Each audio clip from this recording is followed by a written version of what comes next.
you've felt it before. That quiet little prickle on the back of your neck.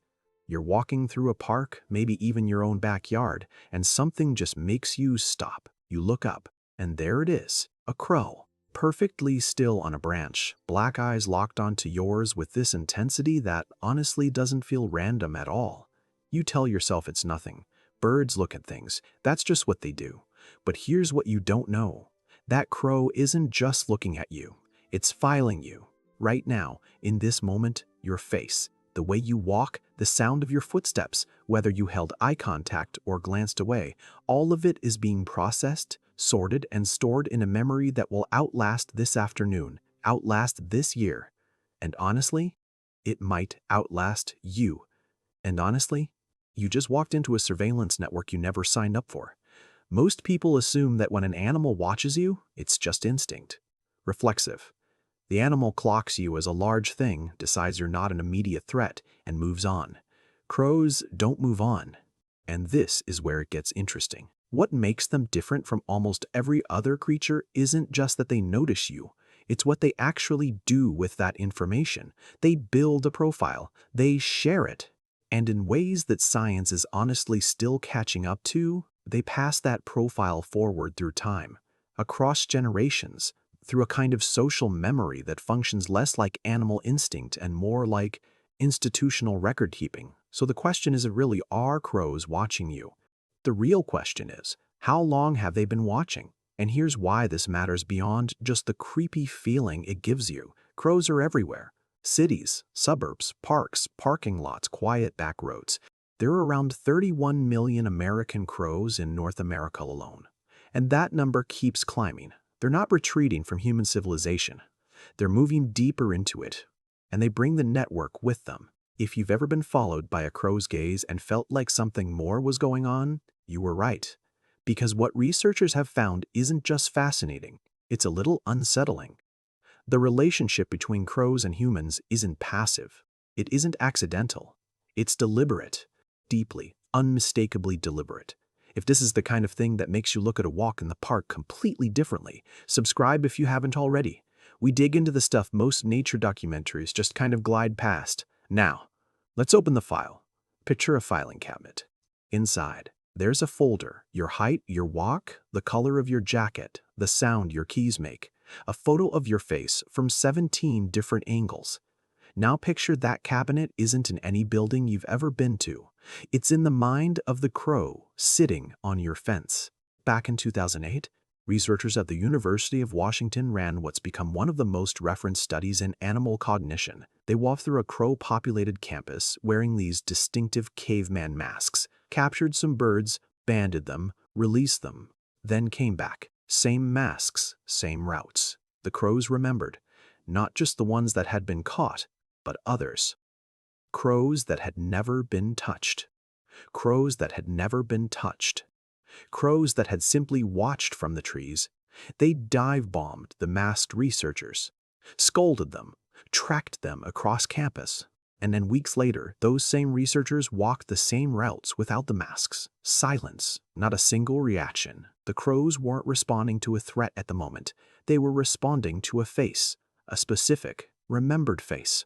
And here's the part people miss. Your face, once seen by a crow in any kind of meaningful moment, conflict, kindness, anything that registers as significant, becomes a permanent entry. You didn't fill out a form. You didn't agree to anything. But the file is open, and it is very, very detailed.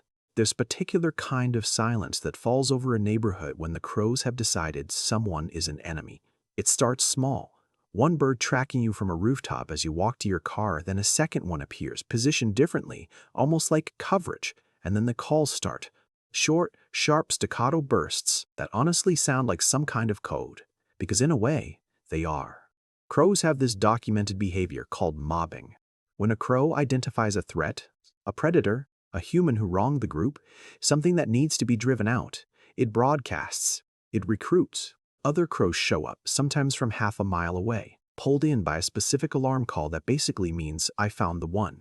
Come here. This isn't mob behavior in the chaotic sense. It's organized, targeted, weirdly precise. And here's where it gets uncomfortable. People who've accidentally harmed a crow, hit one with a car, disturbed the nest, even just appeared threatening during a sensitive moment, have found themselves harassed for months, walking out to get the mail, pulling into their own driveway, sitting in their own backyard. The crow community doesn't forget, and it definitely doesn't forgive a timeline that works for you. But here's the thing. The grudge isn't really personal. It's procedural. You got entered into the system as a threat. The system responds to threats, and it keeps responding until something changes. The only way the data changes is if you change the interaction. The crow isn't angry at you. Not exactly. It just has you filed under the wrong category. Cold morning. A Seattle park. Two crows land in a tree above an empty bench. They don't call out, they don't posture, they just sit there. And what happens next is easy to miss if you're not paying attention. One tilts its head, the other shifts. There's a soft, low exchange of sounds, not alarm calls, not territorial noise, but something quieter, more deliberate. Then they separate. One flies east, one flies west. Now I know that sounds like something you'd read into, but this is documented. Crows have a vocal range of over 250 distinct sounds. Researchers have mapped specific calls for specific threats, one for hawks, a different one for owls, another for humans they perceive as dangerous. And then, honestly, this is the part that really got me. A completely different call for humans they know to be friendly. They don't just distinguish between types of things. They distinguish between specific individuals within those types. They have a word for you. Whether it's the sound that means approach this one, they're okay, or the sound that means avoid, stay back. There is a vocalization being passed through crow communities near where you live that refers specifically to you. And the birds on your street, in your backyard, on the telephone wire you drive under every single morning, they all know it. They already know it. In 2015, a video started going around online. A young girl in Seattle, Gabby Mon, had been feeding crows in her yard every day. Peanuts, dog kibble, little scraps of food left out on a tray. And the crows started leaving her things in return. A small white button, a corroded screw, a blue plastic ring, a little piece of foam with the word best printed on it, like it had been chosen on purpose. Scientists were careful about reading too much into it, but here's what they did confirm. Crows run on a reciprocity economy. They track transactions. They remember who gave and who didn't, and they respond accordingly. This is called reciprocal altruism, cooperating with individuals who've shown they'll cooperate back. And for a long time, we thought that was basically a human thing, a primate thing. The crows in Gabby's yard weren't just dropping off trinkets. They were maintaining a relationship, sustaining a connection they had decided was worth keeping. They'd opened a ledger, and you know what? Your name is probably already in one. Every time you walked past a nest, every time you tossed bread near a park bench, every time you held eye contact with a crow for just a half second too long, those were entries, credits, or debits. A running record in a bank you didn't know existed. The court has been in session for years. The case is still open. Here's where it gets vast. Individual crows remember individual humans. That part we know. But what happens when the crow that remembers you isn't alone? What happens when it passes your file along to the 40 other crows in its circle? And those crows pass it to theirs. Researchers who studied crow population networks found something kind of unsettling. Social information moves through crow communities the same way information moves through human social networks online. A crow on the east side of a city can pass along behavioral data about a specific person to a crow on the west side through a whole chain of birds that have never once laid eyes on that person themselves. And this isn't speculation. Field researchers who wore distinctive clothing in one part of a city later found themselves recognized and responded to by crows in completely different neighborhoods they'd never even been to. The information had traveled without them. You don't have to have met every crow that knows about you. You just had to meet one crow that's plugged into the network, and every crow is plugged in. So just pause for a second. Really think about what you're actually looking at the next time you see a crow sitting on a wire.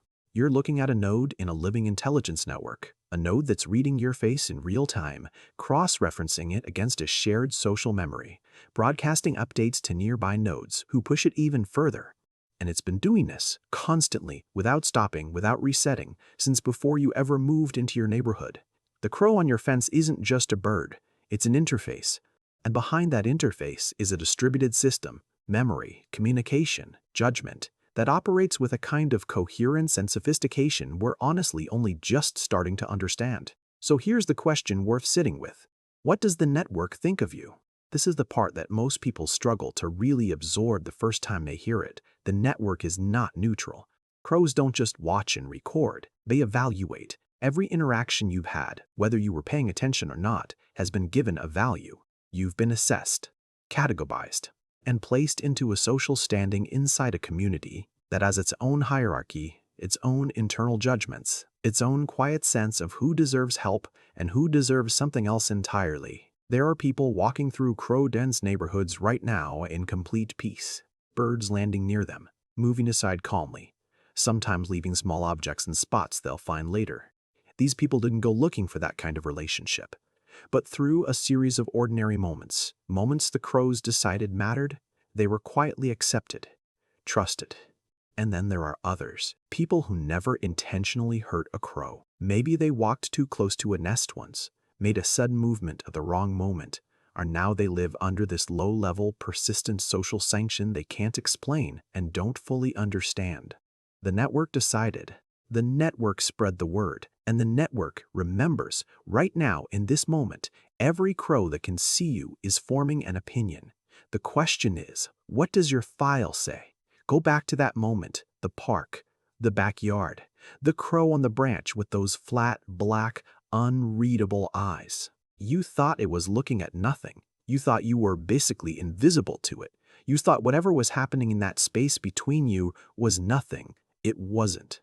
That crow was reading you, the same way you're reading these words right now, taking in information, assigning meaning, updating a record that will outlast the moment, outlast the encounter, maybe outlast both of you. The world you thought didn't notice you, it's been paying very close attention.